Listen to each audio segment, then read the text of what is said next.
Assalamualaikum warahmatullahi wabarakatuh. Kenalkan, nama saya Nur Alamsyah dari Fakultas Tarbiyah dan Keguruan, jurusan Pendidikan Agama Islam dengan NIM 12320200097 dari kelas PAI 1C.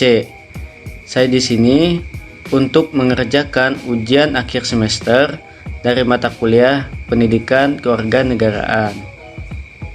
Bila kita berbicara tentang HAM di Indonesia, maka akan berkaitan dengan nilai-nilai yang terkandung dalam budaya bangsa dan agama Islam. Terkadang bisa dikatakan sejalan atau selaras, namun bisa juga bertentangan.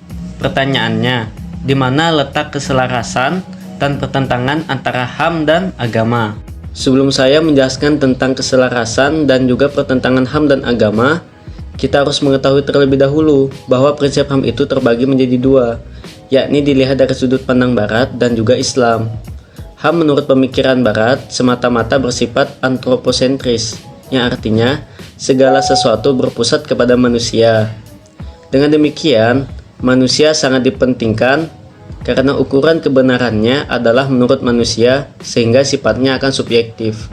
Sebaliknya, hak-hak asasi manusia ditilik dari sudut pandang Islam bersifat teosentris, yang artinya segala sesuatu berpusat kepada Tuhan, karenanya ukuran kebenarannya adalah menurut Tuhan, dengan demikian sangat dipentingkan.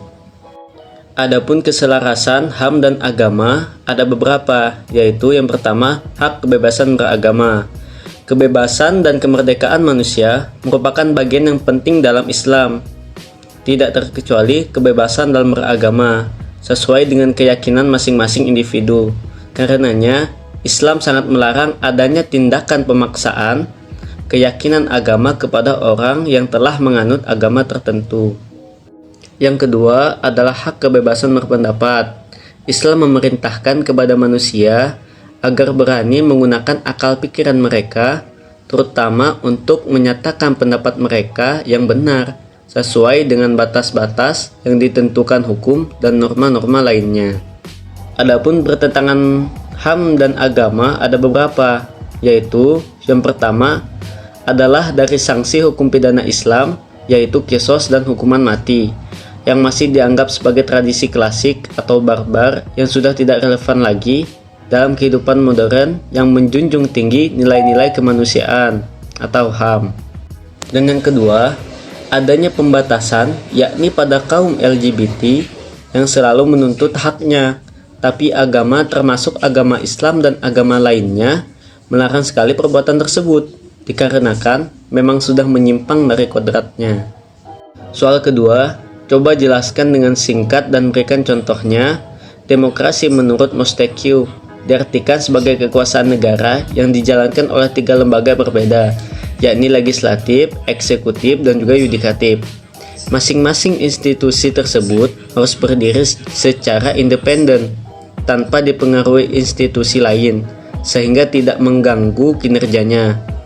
Jelaskan bagaimana relasi di antara 3 lembaga, legislatif, eksekutif, dan juga yudikatif dalam mencapai tujuan nasional. Hubungan lembaga legislatif, eksekutif, dan juga yudikatif di negara Indonesia adalah mereka ini sederajat, tetapi saling berpengaruh satu dengan lainnya. Selain itu, adanya kerjasama dalam pembagian kekuasaan ini akan memunculkan check and balance yang berguna untuk menyeimbangkan kekuatan-kekuatan yang ada. Hal ini membuat masing-masing lembaga dapat saling mengawasi.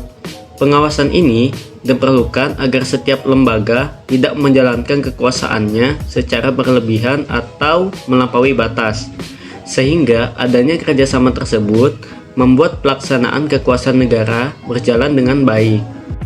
Nomor 3, menurut Dawam Raharjo, konsep masyarakat madani mengandung 3 hal, yaitu agama sebagai sumbernya, peradaban sebagai prosesnya, dan masyarakat kota sebagai hasilnya. Pertanyaannya, apakah konsep tersebut sesuai dengan model masyarakat kota yang dibangun oleh Nabi Muhammad SAW di Madinah?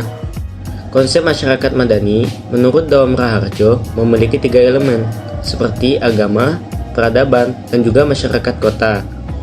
Meskipun tidak secara langsung merujuk pada model masyarakat kota yang dibangun oleh Nabi Muhammad di Madinah, konsep tersebut mencerminkan nilai-nilai yang sejalan dengan prinsip-prinsip Islam yang diimplementasikan oleh Nabi Muhammad dalam membangun Madinah. Dalam konteks ini, konsep masyarakat madani dapat dianggap sesuai dengan model masyarakat kota yang dibangun oleh Nabi Muhammad SAW.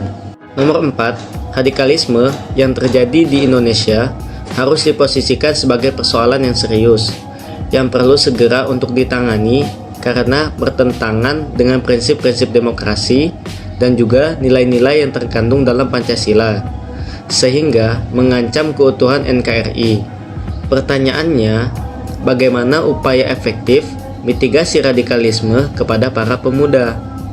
Ada beberapa cara, salah satunya yaitu mensosialisasikan ajaran Islam yang santun, saling menghargai dan juga saling menghormati, dan juga menanamkan jiwa nasionalisme, berpikiran terbuka dan toleran, serta waspada terhadap provokasi dan juga hasutan.